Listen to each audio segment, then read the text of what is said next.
Hey solo gamers, thanks for checking out How's It Play Solo.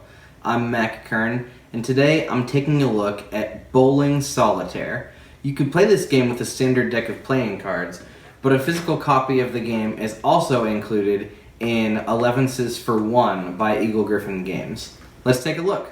In Bowling Solitaire, you have 2 sets of cards numbered 0 to 9, or if you're playing with a deck of standard playing cards, you're going to use 2 suits numbered from 1 to 10.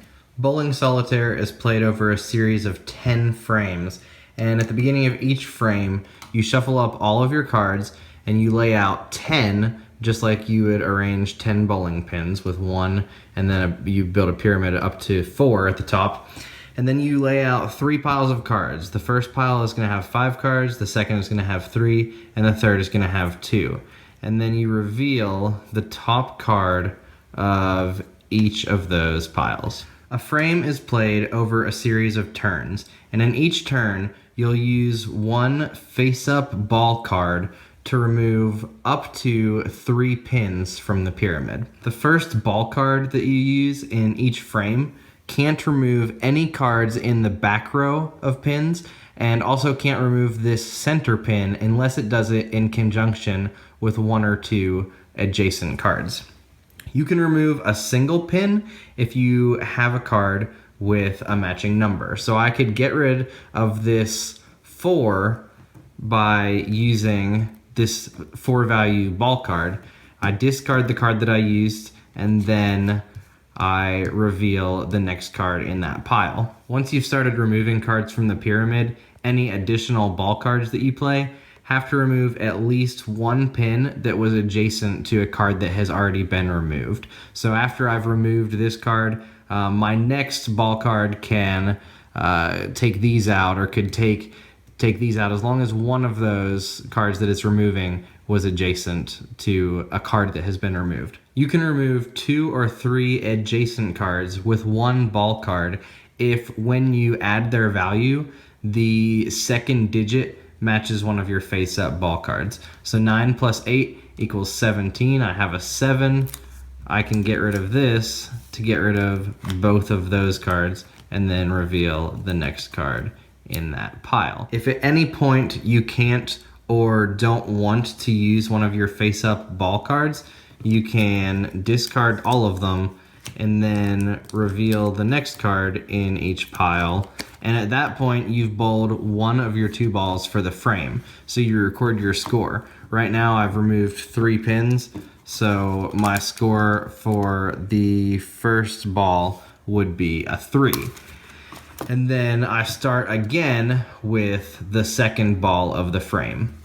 When I can't use any cards in either of the remaining piles anymore, I record my score again, and that's my score for the frame. And so this follows standard bowling rules. Let's say on my next ball I removed another 4 cards. That would bring me to a frame score of 7. But if I had, instead of bowling another 4, maybe I had gotten 7, that would be a spare, so my score would be 10 for the frame plus the result of my next ball. So let's say I bowled a 3 for my next frame. This frame would be worth 13. A strike works the same way, except for you get the result of your next 2 balls added to this frame's score.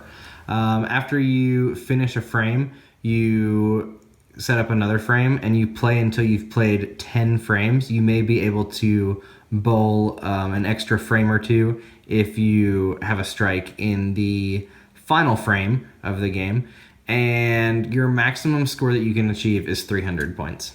Bowling Solitaire is a neat idea that does a really great job of taking the game of bowling and turning it into a solitaire card game. Unfortunately, I don't find the game to be engaging enough to merit the length of the game.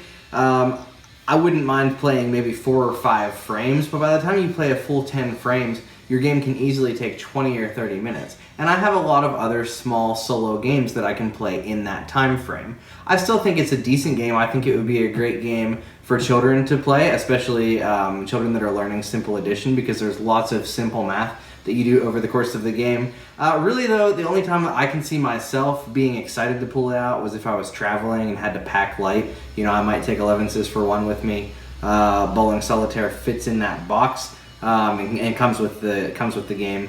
So I think it's a fine game. It just doesn't really stand out to me above a lot of other games in that price range. But if you're a bowling fanatic, if you're looking for a very simple game that you don't have to put a lot of thought into, maybe just want to play something while you're watching TV, then Bowling Solitaire might be a great choice for you, and I encourage you to check it out. Thanks so much for watching the Dice Tower videos. Find more great videos and reviews, as well as our top-rated audio podcast at Dicetower.com. You can also find other great shows at Dicetowernetwork.com. I'm Eric Summerer, and you've been watching The Dice Tower. The Dice Tower is sponsored by Cool Stuff Inc., where you can find great games for great prices. Cool stuff in stock. Check them out at CoolStuffInc.com.